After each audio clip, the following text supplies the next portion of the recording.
O bom pessoal, salve rapaziada, que tá falando que é o Black novamente, trazendo um vídeo aqui pra vocês, então rapaziada, desculpa por demorar, por não ter postado vídeo no canal, rapaziada. Era por muitos motivos.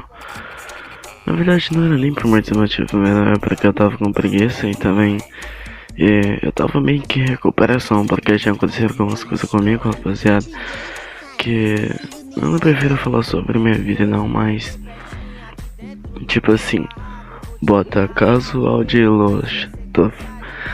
Quem conhece essa música aí, né, tá no hype, então.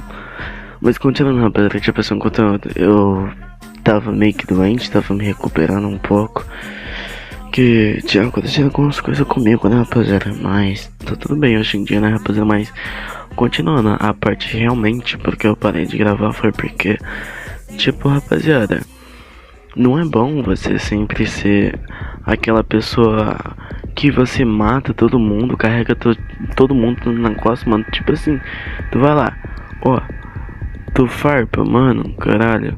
Os caras do outro time vai ficar bolado, né, mano? Então, tipo, mano, eu tô falando esse negócio aqui pra vocês refletir, rapaziada, porque, tipo, mano, eu de um tempo ser o melhor, aquele cara que sempre vai farpar e vai falar, mano, caralho, cadê aqueles caras que dava capa?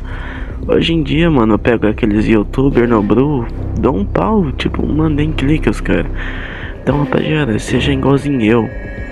Para de jogar e dá tempo para as pessoas. Porque quando as pessoas voltar, tipo assim, a pessoa vai falar, mano, bora, agora eu acho que eu consigo ganhar de você, eu tenho certeza. Aí você fala, mano, não, continua treinando mais um pouco lá, porque até você chegar no meu nível vai ser impossível. Aí, rapaziada, você só manda aquele bandeirão e fala, mano, tamo junto, um dia você chega lá. Então, rapaziada, o vídeo foi esse, tamo junto.